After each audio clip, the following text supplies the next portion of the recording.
Hey, I'm Ben Shapiro with Reality Check. A couple of weeks ago, HBO's Bill Maher got into it with the Islamic expert and horrifyingly mediocre actor who should never, ever play Batman, Ben Affleck, over whether Islam was indeed a violent religion.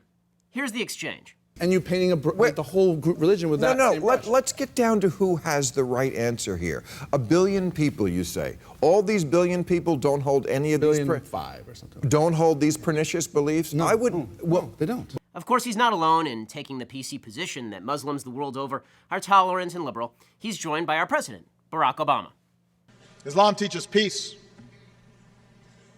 Muslims the world over aspire to live with dignity and a sense of justice. Wow, it's just like John Lennon's Imagine. Now, the question isn't whether Islam itself is violent. It's what its adherents believe, because that's what they act upon. There's plenty of violent material in the Old and New Testaments. Hey, I'm an Orthodox Jew. I read the Old Testament a lot. But believers in those particular texts are not currently ramming airliners into towers or beheading journalists or mutilating female genitalia. So, let's examine the question. Is radicalism in the Muslim world a tiny minority phenomenon? So to answer that question, we need to define our terms. We're really not talking about people who are active terrorists. Radical beliefs are a lot broader than terrorists, and anybody who argues otherwise is being naive or foolish or disingenuous. But terrorists draw their moral, financial, and religious support from those who are not terrorists themselves. So, who are the radicals? Ben Affleck actually was right on this. There are approximately 1.6 billion Muslims on the planet, and they're from 49 different countries in terms of where they have a majority. All the population stats, by the way, are from Pew Research as of 2011. Indonesia is the world's most populous Muslim country. It's got almost 205 million Muslims living there. According to one 2009 poll, it showed almost 50% of Indonesians actually support strict Sharia law, not just in Indonesia, but in a lot of countries, and 70% blamed the United States, Israel, or somebody else for 9/11. So, you make that calculation, it's about 143 million people who are radicalized. You scared yet? We're just getting started. Okay, Egypt, 80 million Muslims. According to that same 2009 poll, it showed that 65% want strict Sharia law in every Islamic country, and almost 70% said that they had positive or mixed feelings about bin Laden. So that's 55.2 million more radicals.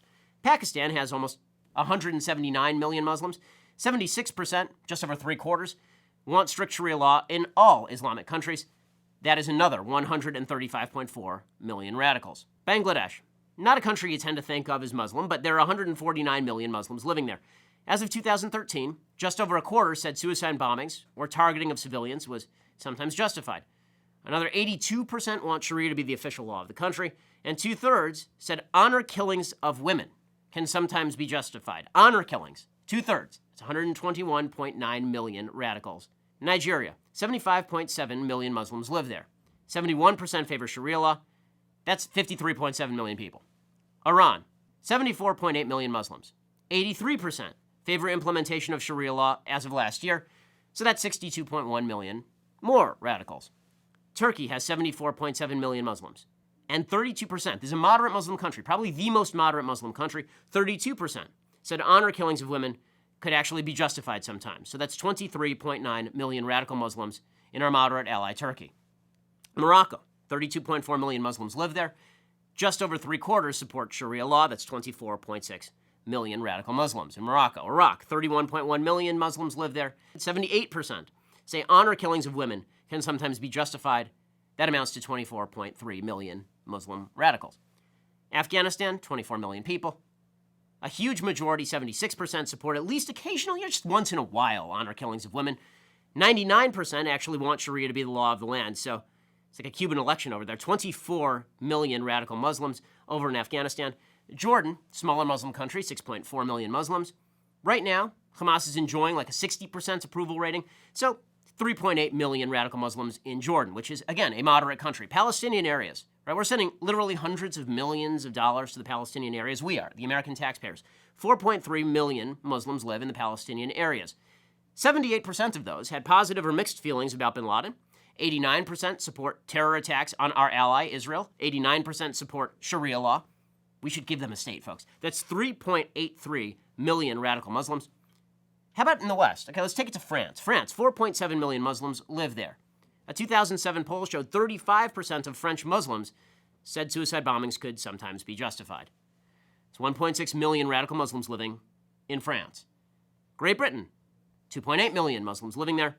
78% wanted cartoonists of Muhammad legally prosecuted. So we're talking about 2.2 million radical Muslims in Great Britain. How about here in the United States? Well, we have a very moderate Muslim population. We do. 2.6 million Muslims live here, according to Pew Research. 13% said violence against civilians can be justified.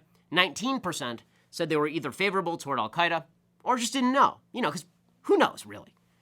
That's almost 500,000 radical Muslims here in the United States. Here is the total of the countries that we've gone through just now.